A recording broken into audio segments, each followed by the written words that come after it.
afternoon, everyone, and welcome to this IOLMA webinar. I'd just like to begin by sharing a little bit of background to this webinar and IOLMA Consumer Commerce Centre's webinars in general. The IOLMA Consumer Commerce Centre, it's a neutral resource for businesses and governments that recognises their need to understand and respond to the ways in which the 7.8 billion global consumers are changing. They're changing in the products and services they want and need and the ways in which they want to obtain them. And these changes are happening globally, and they're driven by developments in society, in business, and in technology. This webinar is one of a series of thought leadership discussions held on Thursdays. Topics are chosen from IOLMA's Horizon Scanning, its surveys, and its research. Just a few housekeeping points. You're welcome to use the chat facility, but please, if you have any questions that you want to ask the panelists, please type them into the Q&A screen. And before I introduce our moderator for today's session, Beverly Nielsen, I'd just like to bring up a poll on the screen to get your a little bit of feedback from you on your involvement and experience of green manufacturing. So I'm just launching a poll now, and you'll notice that there are two questions that we want you to answer. And the first of these is, have you or your organization started to change your processes to become more environmentally sustainable? Yes or no? And if you have, has this approach been successful? So if you could just type in your answers now. And while you're doing that, I'm now going to ask Beverly Nielsen, our moderator, to introduce herself and tell you a little bit about the panelists before she introduces them. Beverly. Thanks so much, David, for your kind words of introduction. I'm Beverly Nielsen, and I am Executive Director of the Ideas Institute, the Institute for Design, Economic Acceleration and Sustainability at Birmingham City University. Delighted to be here today, and the subject of green manufacturing, what it involves and how to achieve success is very close to my heart, something I've been writing about for over a decade, and indeed prior to that working in as a managing director of Fired Earth and a director at Arga Rangemaster. I'm delighted to be here with our panelists because we've all worked together on a book recently, and each of our panelists has contributed a chapter about their experiences in green manufacturing. And so we all know, I think, how important manufacturing is to our economy. It accounts for 45% of our exports. It is employing 2.7 million people, and it's a huge proportion of business research and development at 69%, but it does account for 13% of our greenhouse gas emissions. And this is really what we looked at when we were collectively writing about this subject recently. So we've got three panelists who I'm really pleased to welcome today, all of whom I have been pleased to work with. And I will come on and introduce them, but actually we've just got the results of the poll in. So if my panelists can hang on for a second, it's very interesting that the poll results, I think you'll want to know, have you or your organization started to change your processes to become more environmentally sustainable? And 100% of our audience guests today are saying yes. If so, has it been successful? I think here it becomes quite interesting. 67% say yes, it has, and 33% say no, it hasn't. So I think plenty there to mull over. So, and I will now turn to each of our guests to say a few words of introduction. We are joined today by Jules Morgan from KPM Marine, from Richard Hagan of Crystal Doors, and Ben Toe of the Hadley Group. So I'm going to ask Richard Hagan if you could say a few words of introduction about yourself and your business, first of all. Thanks, Richard. Thank you very much indeed, Beverly. Yes, Crystal Doors' story hasn't been driven by sort of what's happened in the news and with COP26. It was driven by a real crisis in 2015, which was the decline of our planning permission for a 1 megawatt biomass burner because it was next to Rochdale Canal. It was either close the company, I couldn't afford to move the factory, and it was a case of then networking with environmentalists and consultants in 2015, which was before we've got now a mass of people wanting to support companies. But at that time, it was the Growth Hub who gave us a 26-point action plan for our resource and efficiency. I carried out virtually all 26, which they didn't expect, because most companies only do it because they can save money. And this is where Crystal Doors did make the difference, is because we had a baseline assessment for our scope 1 and 2, and it was a case of, when I come back next year, can we see that there's a reduction? And I took this as literal, rather than sort of, is this about save money, save planet? It was very much about, I will try my best to improve. What then happened by 2019 is we started to realize that we're a lot further ahead than anybody else. And I was managing with sort of ingenuity and not necessarily getting our employees and stakeholders on board, but was saving the money and making improvements. It was in 2019 that then everything then radically changed by nearly winning one of the awards, and then realized that if we engage with all our stakeholders and our employees and our local community, we could make a much bigger difference. And that's when lockdown occurred, and we had the in 2020, and I then networked with everybody possible, including Beverly, to be able to sort of, how can I get help from the professors? How can I get help from the government? How can I get help from my suppliers, my customers, everybody? And it's about those small changes. So now I'm pleased to say that since November, we're now net zero for scope 1, 2, and 3, all 15 sections. And now we're driving way beyond to try and get towards circular economy, which is why I'm so pleased to be part of this panel, to be able to sort of say, this is where we can get to as the next stage. I think thanks so much for that, Richard. It's a really impressive journey that you've been on in a relatively short period of time, as well, as you highlight in the last 6 years or so. I think one of the big important points about your business is you're an SME, proud to be so, employing 35 people and manufacturing. And you might want to talk a little bit more about that when we come round to you again. But next, I'd like to go to Jules Morgan, involved in marine, an interesting, fascinating sector that and your own story, of course, is really interesting, Jules. So look forward to a few words of introduction from yourself. Okay, can you hear me? Yes, yeah. Okay. I'm actually, by training, a manufacturing industrial engineer, so there's very little that I don't know how to make, from pills all the way through to computers. Now, my epiphany was I was advising a very large IT company called Apple in 1990 on the introduction of their new laptop. And walking through a factory, even in 1990, whose turnover was bigger than the whole of the Midlands combined, I just saw all of this stuff coming in and consequently going out of the door. And I also saw vast amounts of waste. And about a year later, I set up my own business in the marine industry, and I thought, I'm not going to do this. I'm going to be different. So what I did was I set up 6 design protocols. One of them was weight reduction. The other one was limited plastics and no volatile organic chemicals. The other one was using materials that were sustainable and had end-of-life value. So aluminium always has an end-of-life value. I can't remember the other protocols, but we designed to these base, lightweight. I mentioned that. Oh, sorry. We designed to these base protocols. Now, we moved into the wind farm market literally as the wind farm market developed. And what we did was we produced lightweight, high capability, extended lead lifetimes. That's another protocol. And total repairability. That's the other protocol.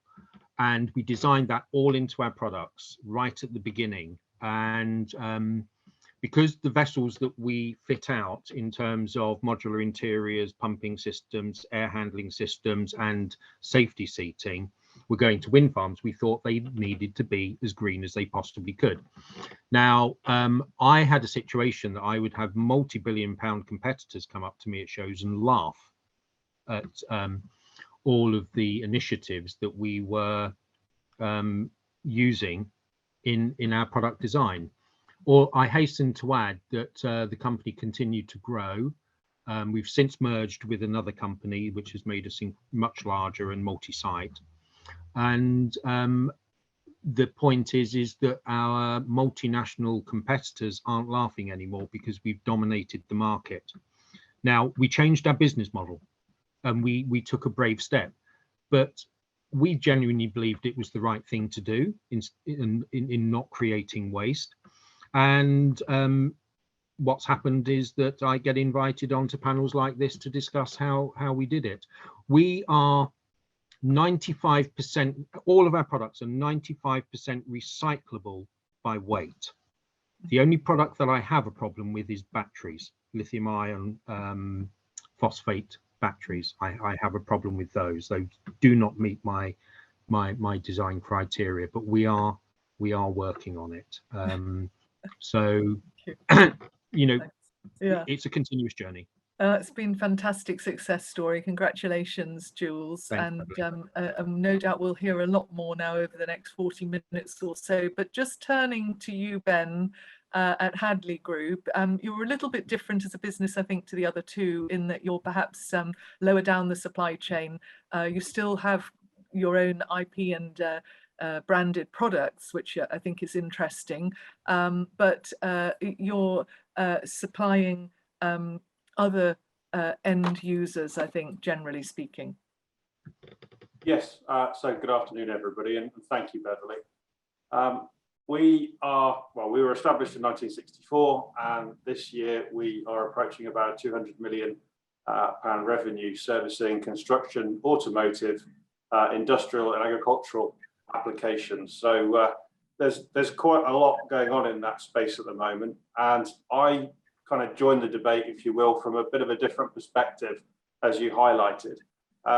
Really, you know, we are the largest, as far as I'm aware, we're the largest procurer of galvanized steel in the UK. And with that, of course, the introduction of tariffs and quotas and all of the different government actions have really had a major impact. And whilst you would think that we would have a voice, it's quite clear that we didn't buy Boris enough wallpaper, so we haven't got a voice in this. And so it's a really interesting dialogue for us because we've led our business, we've grown our business, and it sounds like very much to follow Richard and Jules there. We really have led on innovation. And part of that has been that we've developed a patented process whereby we can put less steel into an application, and we can then get the light weighting. So we can take weight out of, say, a car, which of course will improve its mileage or distance performance. We've got crash zone consistency, so about how consistently the material gets compacted. And we've got the fact that we can improve the performance of basic metals. So all of that sounds great, but it's still steel. And what our problem is that, you know, we have gone down the road, if you like, and I'm trying to, if you like, genuinely represent larger business where our supply chain is far too long in miles. You know, a lot of our steel comes from Asia, not very much from China now, but literally all over the world. So it comes in, you know, with a huge mileage on it. It then comes to the UK, we process it, and then, you know, at the end of its life, the UK exports the majority of its waste. And there's just a huge amount that we can do to move to green steel. And actually trying to understand and appreciate, whilst green steel sounds like a great opportunity, it does have to come with a few bells and whistles, you know, a word of caution, if you will, because I think there is very much a drive of almost green steel is here. It's fantastic. There are certain manufacturers that can make it, apparently. None of them have scaled the technology yet. And once they get there, are they then simply going to try and squeeze out their competitors to make more margin? Or is it genuinely an environmental improvement? Because if they don't move that mill from wherever it might be in the world a little closer, we're still going to struggle to achieve the environmental impact that we really need to. And as a business, we genuinely have done. That's why we've taken as much steel out of the product, if you will, as we can. We now need help, and we're very much on that journey of attempting to work with businesses right through the supply chain. And that's being driven by accreditations like BES 6001, which has recently been updated. So instead of just auditing your supplier, you're now trying to audit your supplier's supplier, which is a huge change. So I think the world's going the right way. The difficulty is attempting, if you like, the word of warning, that big business actually uses the government to drive margins rather than the green message and a betterment of our planet. Thank you very much for that. I mean, I do think it is such a complex business, isn't it? Because, you are having to consider whole life cycle impacts from the products that we're making and using, and not simply offshoring our emissions conveniently to other places that we then blame for causing emissions globally. I think the next thing I really wanted to focus on for a little while was Industry 4.0. It's something that sort of comes hand in hand in discussions about greening manufacturing. There's a lot of talk about the impact of automation, robotics, artificial intelligence. And so I was going to come to each of you and ask whether you've implemented Industry 4.0 measures and whether you are seeing benefits from them, and if so, which particular ones. Now, I think I'd like to go to Jules first again, so we just keep the conversation moving. So Jules, have you done much on the Industry 4.0 front, Jules? Oh, there, yes, thank you, Jules. Jules, yeah, did you hear my question about automation? Sorry, you're muted, Jules. You seem to be muted. I'm not sure what's happening there. So, no, we can't hear you, Jules. Apologies. I'll have to come back to you, Jules, because we can't hear you. Richard, have you been? I keep on losing. You're back now. You're back now. Sorry. Can you tell us a little bit about Industry 4.0? No, we've lost you again. You're muted, Jules. You've muted yourself again. Just give you a second. No, you're muted still. Sorry. All right.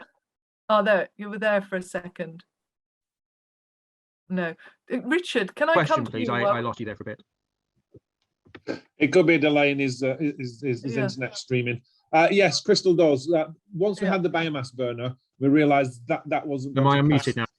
4 years later, we did manage to get the planning permission. However, a dust extractor really does blow dust everywhere, and once again, Natural England would have declined it. At the time, I went to Congleton, to Siemens, who was implementing the digital transformation in Industry 4.0. So I then did a quotation to sort of say, I need it with the 9 pillars of Industry 4.0. Unfortunately, the people I can't hear you. In America did say that they could put one together because they had a NASA rocket scientist. 6 months later, I got a quote for £750,000 for a new dust extractor, which we've implemented, and that was the world's first Industry 4.0. That really did do everything, because when I used to go back to the factory, I used to have to turn the dust extractor off, running it so it's like 80 kilowatts. Now it automatically comes on, automatically comes off. I get the data from it. We get a full understanding, and we're minimizing our energy. And I think that's what's the big difference, and the game changer for me now is we need to be able to monitor, not just for sustainability, to be able to get a baseline assessment, but also for digital transformation, that everybody understands that they've got the tech with the IoT, the Internet of Things, to be able to then record and be able to monitor, and therefore we can then start reducing. So we've managed to save a huge amount. So we're saving about 75% of the costs over a standard dust extractor. And what we're doing now is we've presented all our employees with mobile phones. So we're now taking data not just from the machines, but we're also taking data from the employees. So we've got a much more seamless way of manufacturing. What we're trying to work towards is to be able to get a big enough data to then start pattern matching, which is artificial intelligence. Right. Well, can you tell us a bit about that? Sounds very interesting. This is the exciting part. From one side, come next year, we'll be on our website displaying at the end of every month that we are net zero and how we've achieved it. But on a daily basis, we'll be able to say things like air quality, temperature, the amount of materials that we're getting through, the amount of energy that we've purchased, the amount of solar power that we've exported and we've actually generated. And it's this disruptive transparency to be able to actually evidence live as fast as possible what is actually being achieved. And I think this is where it's going to change from customer value to a customer experience, where prior to purchasing from Crystal Doors, the vinyl wrap doors for their kitchens and bedrooms, they will have a full, transparent understanding of why we are green and why we have saved the planet, and why obviously the brand value of somebody purchasing from Crystal Doors, which now has the Queen's Award for Sustainability, which is extremely rare, only 17 companies this year. It's about the three of us here. We are leading the country. And the reason why I have to keep on working as hard as I do is because we've now got a huge amount of companies wanting to follow in our footsteps. But unfortunately, a lot of them want to cut as many corners as possible to catch us, rather than actually carry out the full understanding of what it is to get to net zero. Thank you very much for that, Richard, and congratulations. Clearly transformational investment that you've made, and I think that was quite brave at the time, wasn't it? Because nobody else, I think, was making those kind of big leap investments. But what I understood very much was that data and the audit that you did of your energy use and other emissions was absolutely critical to you in moving on the journey and moving towards your big investments. Ben, could you tell us a little bit about Industry 4.0, because yours is a highly automated process, if I recall correctly. Well, it wasn't, and it is becoming so. Right. So absolutely, we are being driven. I appreciate Industry 4.0 is the flashy element of it, but equally, you know, national living wage this year is due to go up 6.62%. So, you know, I don't like to drop big figures out, but that is a hell of a pay increase. Now, we don't have many people on the living wage, but that is writing the business case for automation, and that's really the point. And so, you know, as a business, yes, we've invested heavily in automation.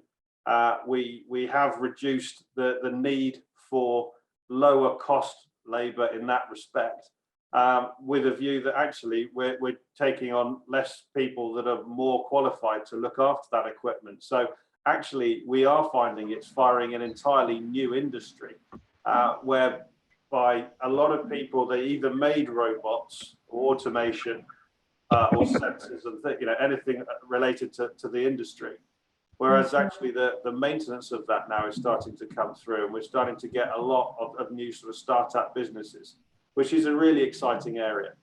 I mean, in a completely different vein, you know, we have a steel framing business, so we build lots of structures, whether that be schools, apartments, hotels, and houses. And part of the Industry 4.0 has been really interesting tech movement to be able to design buildings and structures to such a sophisticated level that actually we can model all of their building performance. So coming back to the green credentials, then we're designing, for instance, we've got a 3-bed, 5-person house on site, which I think, Beverly, you're more than aware of.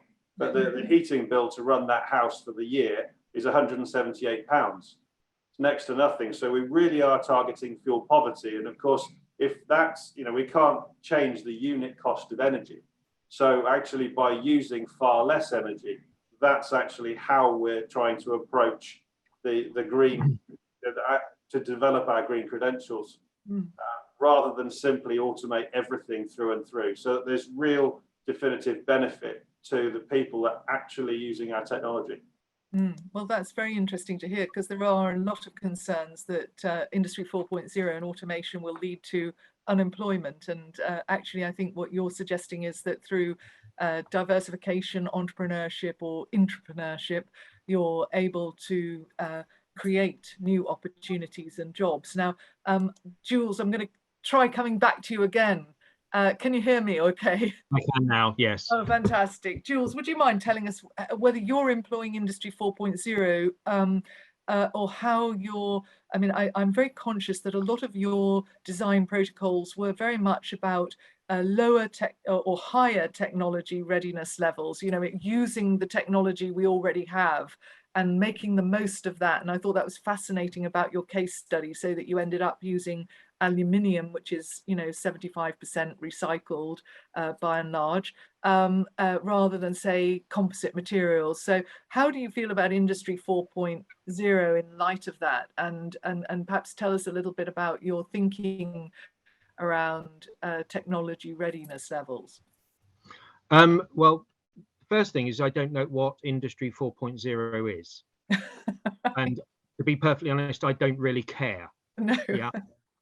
Because, right, I did intelligent robotics AI at Rhode Island MIT in 1985, I think it was. And I worked on tactile skins and sensors. A lot of this technology is not new.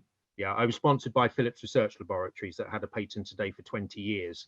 So a lot of what I'm Oh, we've lost you again. seeing now is regurgitated stuff. And I know that might upset a lot of people, but it is fact. So, right, can you hear me? Yeah, Can you hear me? Yeah, we can, but we're getting a bit of a lag. Yeah. And when I got this scholarship to go to Rhode Island to do intelligent robotics, my father, who's a carpenter, said to me, son, when you can design a robot that can hang doors on a building site, I will buy 2 of them. We're 45 years down the road, and we can't do that. Yeah, sorry, we're losing you a bit, Jules. Can you hear me? Yeah, I think, Jules, we're losing you a bit because we're getting lag on some time lag on your link. So, but Jules, I'll come back to you if I may, because I think that what you're saying is that, yeah, sorry, Jules, we're losing you a bit. I think what you're saying. I think technology is letting us down. Got that bit. Here. Technology letting us down. Okay, so thanks for that, Jules. We'll come back to that point, but I think what I'm hearing, if we could mute Jules, perhaps I can't do that myself, but just for a minute, because we're getting quite a lot of a bit of a time lag there on it. I'd like to come back to our panelists now, to Richard and Ben, and ask you both if you could talk a little bit, and I'll address it to Ben first this time. What do you think about all of the COP pledges? We have 4 major ones around deforestation and methane. There was the coal to clean power, and transport with a real focus on 100% EVs and vans, electric vans by 2035. Ben, do you see these pledges as sort of as positive steps on the road to net zero, and are we doing enough quickly enough in your view? Oh, that's a great question. I think there's a lot of positive from COP26, and there's the difficulty is that really we are treading a very difficult sort of tightrope between where we would like to get to, and that means commercially more than anything else. Is somebody actually going to go and buy something? How much more are they willing to pay for something that meets all of the environmental criteria that we've talked about? That's one element. The other side to it would be the tech to actually keep up, because whilst we desperately want that to be the case, I think there are question marks over, we can make a lot of this technology work on a relatively small scale, but how is it that we accelerate that through? How do we scale that up? I think Richard's been a living embodiment of watching that journey happen, which is excellent. And if we could get more going in that way, I absolutely applaud what he's doing. I think that sort of general approach, though, is hard to come by, and government is really going to make policies that are popular. They've got to do 2 things. They've got to get voted in again, and as a politician would, and of course they've got to generate some money, and that may well be around taxation, and that may be starting to commercialize, if you will. And that they've got a great history of commercializing these opportunities. The computer came from the NASA space program. They were the first ones to come up with the switchboards for it. So there's a great opportunity, but are we going far enough and are we going fast enough? I don't see the signs at the moment of us really accelerating that level of innovation in this society. And I think the big problem, I go back to the commercial one, is are people willing to pay more?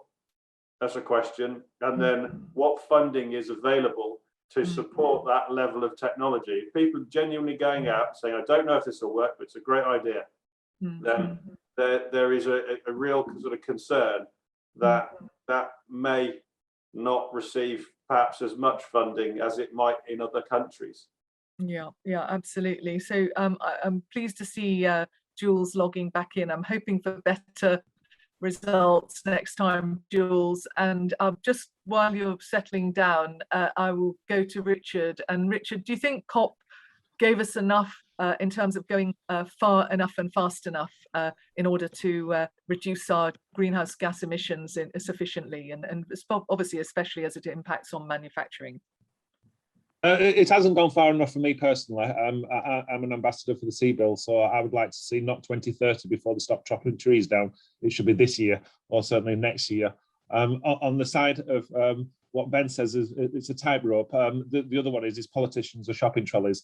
It's whichever lobby party can push hard enough, then it makes sure that that's what gets through. What has been the tipping point this year is the fossil fuel companies are now having to accept that by 2030, it's going to see complete decimation.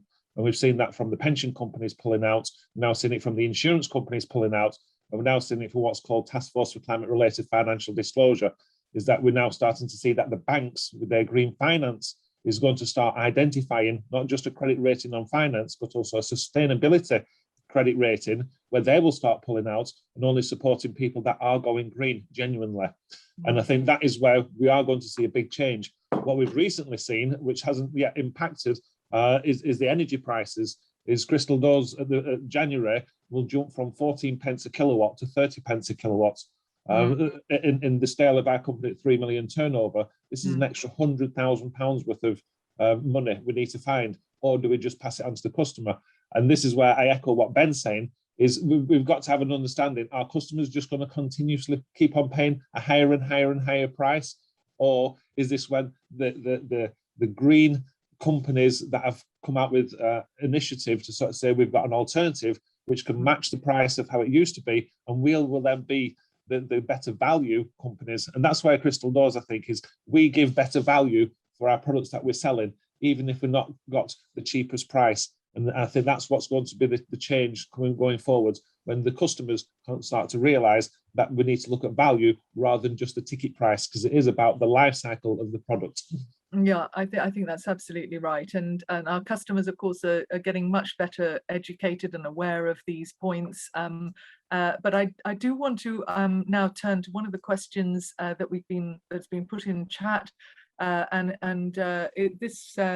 Our colleague is saying here that so much produced in China, transport and environmental costs will remain high. What chance is there for UK manufacturers to replace Chinese imports with locally produced goods? And Jules, I'm going to try and come to you again now that you've logged back in. Localization is one of your 6 design protocols for environment. And so would you like to try and answer that question? If we want to be green, we've got to stop shipping things around the world. It just is not sustainable. It's never been sustainable. If you look at simple components, like a bike frame, for example, that would incur 240 kilograms of CO2 just for a bike frame, to transport. And what we need to do is we need to do the simple things first, the obvious things first. So localization, local manufacture, which will create jobs, and basically we're relying on the promise of technology to deliver a lot of the results. The fastest results are on the simple things like shortening the supply chains, local manufacture, and recyclability using the correct materials. But what we tend to do is we tend to throw the baby out with the bathwater. Let's all run to electric boilers. Yeah, the simplest thing if you want to be green in products is just keep your car for another 5 years. The greenest way is don't make it in the first place. Now, as a manufacturer, we design for extended lifetimes and 100% repairability, and that's not in a lot of people's business models. A lot of people's business models and companies is by selling spares or servitization rather than building in reliability and recyclability and end of life value.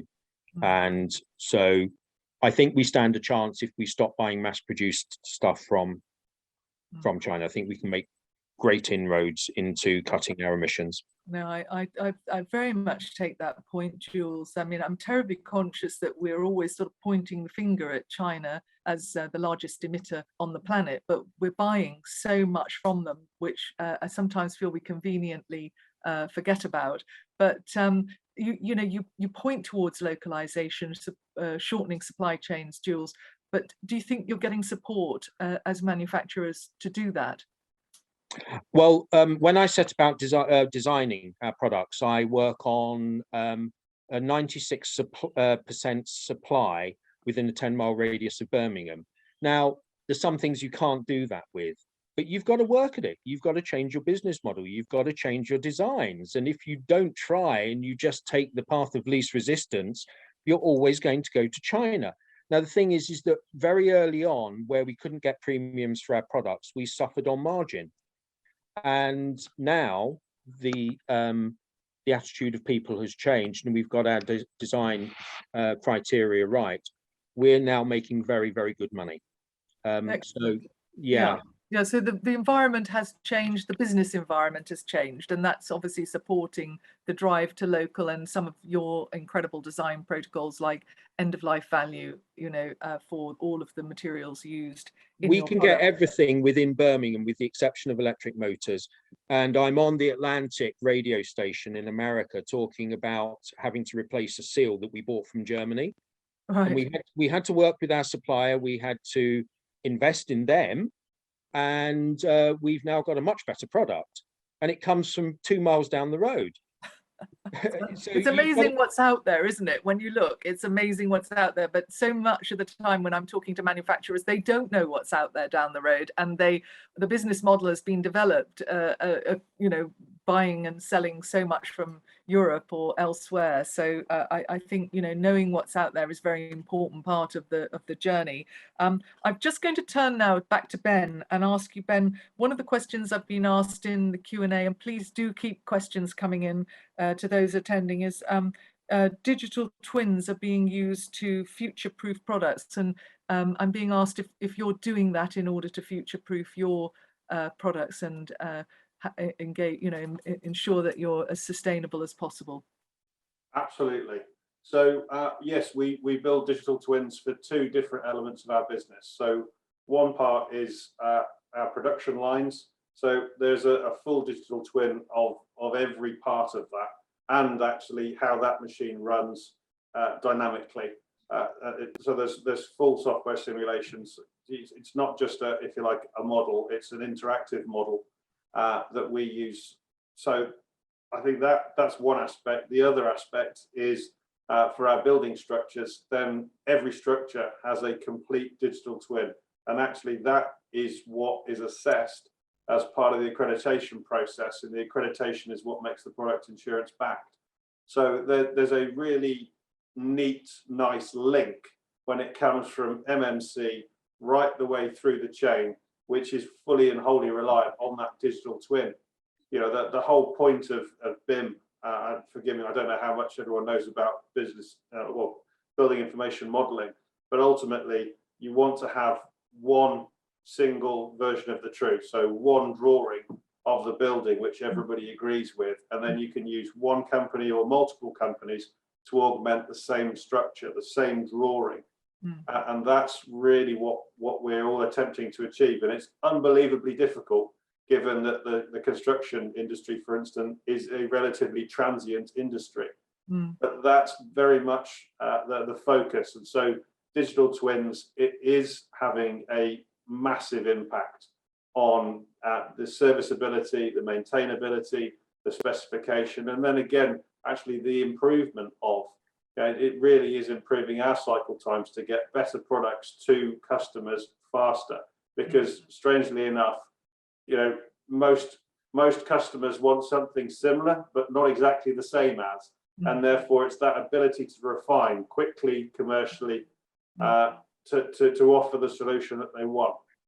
And so the digital twin, that digital environment has moved on absolute light years. The biggest driver of that's been computing power. And I'm pleased to say that technology now is sufficient to build things, almost as big as your imagination. Fantastic. Thank you so much for that. And another question that's been put to us now is, from a retail perspective, do you have retail partners that require different green criteria if you want to be a preferred supplier partner? Are you working with US retailers adhering to their green goals? And there's a sort of rider to that. And of course, what are those criteria that they're expecting of you? Now, I'm going to put that to Richard, because Richard, I think you started to talk about the changing demands and how people were becoming much more aware of the need for environmental products. Can you give us some thoughts on that one, Richard? Yeah, most companies over the last 3 years have been doing scope 1 and 2, which is direct and indirect energy. Now the scope 3, which is 15, which is up and down your supply chain. And this is where it's made the massive impact, is the large companies are having to, by law and by the pension companies that fund them, have had to go as green as possible. And certainly on the energy, we've got the likes of Apple that have demanded of all their suppliers that they have to buy green energy to reduce the carbon footprint of Apple themselves. And this is where the retailers are now starting to realize, if they want to still receive branded goods coming from America, coming from wherever, they've got to prove, because they're part of scope 3 as the distributors, that they have gone green as well. Otherwise, the plug will be pulled. And this is where we are going to see the beginnings of change. I can't mention companies because I've signed NDAs, but the ones that I've been supporting is very much, they've just been brutalized. It's, you have to do this, or we will change the amount of discount that you get, or we will just pull the plug and say, we won't supply you, because we're at threat from the pension companies to be starting to pull out. So it's not just the fossil fuel companies that have seen the losses in their share value. We're now seeing the big global brands starting to see huge losses on the horizon, and that is what's going to make the difference. Can I just ask a question myself, actually? Can you tell me, if when you refer to scopes 1, 2, and 3, which is direct, indirect, and supply chain emissions, is that the same as taking a whole product life cycle carbon footprint? Could you just tell us the difference then, very briefly, because I don't understand that myself. So as a manufacturer, it's what are our energy costs? And that's the indirect and direct. And then up and down our supply chain is how do we get it to our customers? And when we're buying stuff in, and what it is, that is not enough for me. That is not enough accountancy. We then have what's called entire product declaration or life cycle assessment. And this is where Jules is sort of saying, I buy from local, but only when you find out that the local buyers bought it from China, and you've got the full transparency of where it's come from its source out of the ground, and then going back in, which is what's called cradle to cradle, you've still not got the full accountability. So Crystal Doors is happy to say we're offsetting with carbon credits, but at the same time, I'm doubling it because I know more full well that there's even more hidden that we don't know about. And that's where we've got to make the change. And this is where the question regarding China is the government doesn't need to put tariffs on, but could quite easily say automatically, coming from China, we're going to put a carbon price, which is one thing that I really do jump up and down. All companies should set a carbon price and start doing carbon accountancy to say what are their environmental impacts. And this is where Crystal Doors, I have to change my products. I need to go straight to circular economy and buy from Scotland wood and have to make it completely out of wood and have to have my products that can be repurposed. So it's an end of life value. And it's only then that we can then start to begin that we will actually see real greenhouse gas emissions throughout this earth going down. At the moment, we're playing games. And all we're doing is seeing the greenhouse gases go up each year. Yeah, I totally agree with that, Richard. I think that the whole product life cycle assessment is what we have to target, because and that is a circular economy, a truly circular economy model where we're actually understanding the inputs fully and the carbon footprint in those, and I think then taking into account, you know, the whole end of life thing that Jules has talked about and how that is recycled again and used again. And as I think Jules puts it very well about the long life cycle as well, you know, redundancy isn't built in. Now, I'm pleased to say we're getting lots of questions put in now. So I'm going to come back to you, Richard, and Jules in that order. How effective is it using wind and solar power when they are so variable in the UK? Now, you've done a lot with solar panels, Richard, haven't you? So can you give us a little bit of an insight as to how much energy you're actually getting from them? We've got 220 kilowatts peak, but 220 kilowatts peak is only sort of something like 20,000 kilowatts in a month when it's very, very sunny every single day. This time of the year, we might not even get 2,000 kilowatts throughout the whole month. So it is, as they've said, wind is variable and solar is very variable. It's only during summer. However, we have the biomass burner, which is at the bottom left, and that produces over 1 million kilowatts a year to heat the factory and heat the processes for manufacturing our vinyl wrap doors. The difficulty that we've got is the green hydrogen and the wind farms off-site, which is not my remit. It's not something I can make any difference with. What we are now seeing is the price per kilowatt has shot up so much. Every single company that's high energy use is going to have to now take note, because it is too expensive now to just waste electricity. Yeah, no, that's right. Well, Jules, you service the wind industry, and it's a very interesting industry in that it needs generally diesel-powered vessels to go and service those turbines. But in terms of use of solar or wind energy yourself, are you doing that? Yes, I'm actually a naval architect, and the thing is with vessels is you've got to think of them as self-contained little cities at sea. So what we have to work on is we have to work on reduction in energy usage, the most efficient ways. And if you look at what we do in a lot of our vessels, we're way ahead of the building industry, and in some instances on autonomous, way ahead of the car industry. We've been doing it now for about 10, 12 years. But the thing is with energy is that you have to have a mix. Wind isn't there all the time, and we know that. Yeah. Solar isn't there all the time, and then you get perfect storms like they had in Texas, where the wind turbines froze and the solar panels were covered in snow. So it's all to do with marginal gain, and this is where engineers will sit down and try and figure out how to balance it out, and that's exactly what we have to do when we're designing a vessel. I'm not a wind turbine evangelist. I'm not a solar panel evangelist. I just know that we have to have a mix. If you look at the servicing of the wind turbines, to take 12 technicians out to a wind turbine requires a vessel of about 24 meters, running 3,000 horsepower, burning 3,000 litres a day, 24/7 to keep that wind turbine up and running. 3,000 litres of diesel a day, is it? Yeah.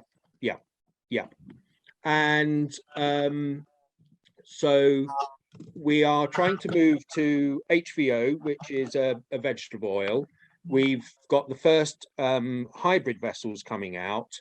Electric won't meet the duty cycle. We've looked at it. I belong to something called the Next Generation, and we cannot get pure electric to work, which is ironic considering that you're pushing up against a post that's generating electricity. Absolutely. Have you looked at biomethane at all? Yeah, we're looking at a lot of alternative fuels. Yeah, but we need that energy intensity to meet the commercial requirements.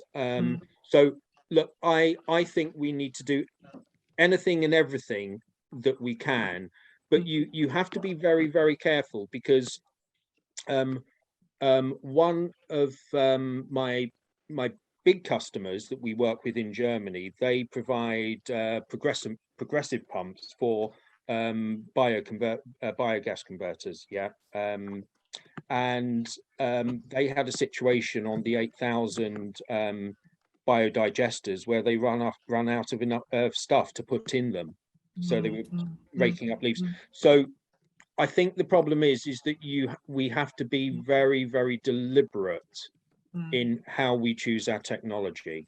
And when I hear that we're all going to have electric boilers, I then start thinking about where's the infrastructure coming from, how are they going to upgrade the infrastructure. Give you an example. For a cable from a wind turbine offshore, in 1 meter of cable there is 9 kilograms of copper for one turbine. In each wind turbine there are 5,000 kilograms of rare earth magnets. So we can't just keep on. The giveaway's in the name, rare earth. Yes, yeah, absolutely. No, So very much so. We've got to be very, very careful, and we're going to have to look at things like nuclear, things that people don't want to go to get our energy mix. The problem is you don't get something for nothing. So as Vicky said at one of the things, and Jonathan Porritt, we have to have a change in society. Yeah, no, absolutely. That's the only way we're going to do it. I know it is. It's such a big scale of challenge. I don't think we've got our minds around it yet, really, the scale of it all. But I'm going to go now to another question. How much does blockchain figure in the supply chain mix? I'll go to Ben on that one. Blockchain. Blockchain is definitely something that's growing for us. And what we're tending to find is that blockchain is more used for our SKUs, so stock keeping units. We are not seeing it particularly as a currency. So we're not being asked to pay for anything, using blockchain or any of the different various apps. But we're very much for tracking purposes, for tracking product through a factory, for tracking people where necessary. If they're doing a particular role, then we are finding that blockchain is really very useful, and certainly something that we see because of how it works. We do see it as scalable for manufacturing processes. I think there's a serious worry and consideration when you look at the computing power that it takes to run blockchain, even for a relatively simple number of products comparatively. If you started trying to use blockchain as a full-on currency, I'm not convinced that globally we have the capacity to support that in the long term. So don't get me wrong, I'm sure there's a lot of people out there that would tell me I'm wrong, but personal experience, looking at what a server can actually process, how much information can be held, how quickly we can process that information. Blockchain is great for limited applications, like I said, like what a particular company might use. Even the largest companies on earth will probably never run out of different variations that they can use. But is it enough, or is it sufficient for a currency? I have some serious questions about that. Well, thanks for that. Very interesting insight that. Now I'm going to come to you, Richard, about with the next question, which is, and I think it'll be very close to your heart. Do you take into account waste disposal in your calculations of a product's carbon cost? We do specifically, but you don't need to for your scope 1, 2, and 3 that easily. The only one that we found was our hotspot, which was 300 tons of carbon emissions from the plastic that we purchased. And I've tried to put the answer in, but I can explain it more fully. It's 3 tons per every ton of plastic that we have to put down as our carbon. We then recycle it and send it off, but we don't get any credit for that. It's the people that then are reprocessing it back into another product. They get the credit for the plastic that they've taken on. So we're still having to offset that waste. The only 2 wastes that we have is plastic and the wood. And the wood, we are a self-supplier for the biomass burner. I don't believe in DRAX. I don't believe in sort of just cutting down large amounts of trees for biomass. But certainly when it's a waste product that we used to put into the ground, and they then produce methane, that is a lot worse. So therefore, we're happy in the way that we're achieving. Okay, I'm sorry. I hadn't realized my clock, of course, is a bit slow, but we've got 3 minutes to finish. And I really want to come to you for a minute each. So if you could please keep it short and snappy so everybody can get in. Do you feel optimistic about our chances for the future? 1 minute to Ben first, please.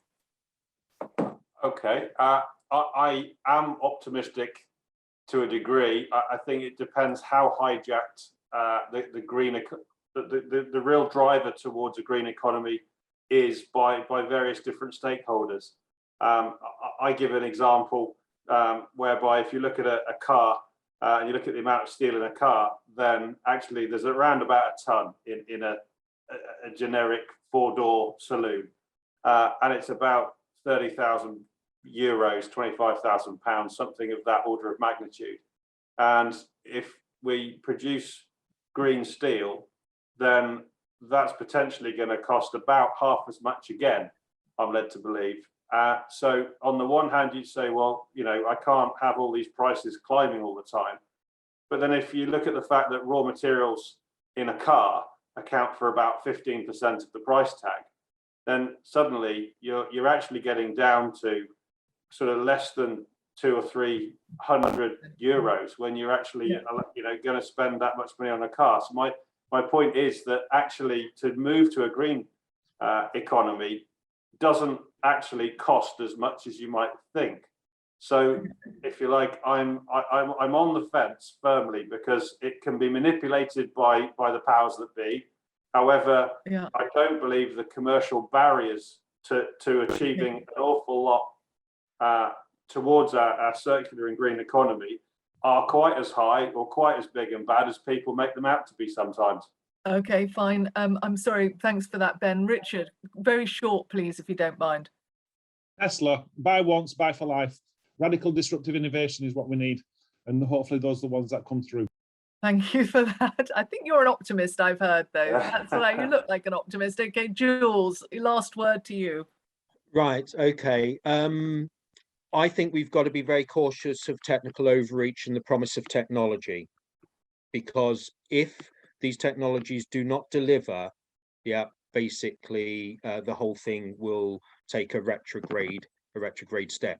Now, one of the things that we should be doing, and I keep on talking about it, is doing the simple things. Because we were doing packaging in a certain way 20, 30, 40 years ago doesn't mean that we shouldn't do it now. So we do have most of the solutions.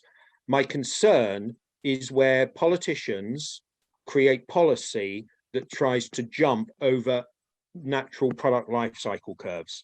And we're seeing this with heat source pumps and a number of other technologies. And a lot of these technologies are not technology ready yet, and they're not applicable. So my concern is that industry is forced into, we saw it in the wind farm industry, where about 40 to 50% of the operators of vessels went bust because they'd gone down the wrong path. And I think we have to be much more deliberate in the way in which we create policy and how we steer the technology. Well, thank you all very much indeed for a fascinating discussion. I've learned a lot myself. I've found it very stimulating, fantastic to be able to hear the personal lessons and experiences of Ben Toe, Richard Hagan and Jules Morgan from their time in industry. I'd like to thank you all very much. I'd also like to thank IORMA and for hosting and putting on this event today, one of a very interesting series. Thank you to everybody who's been listening and posting questions. Been a really stimulating set of questions. I think there's one or two I just didn't quite get to, so apologies about that. But I'm not sure when the next event is, but I know that John Andrews and Jane Calvert-Lee will be in touch with you to make sure that you know about the next one of these events, as there are so many of them. And thank you for those.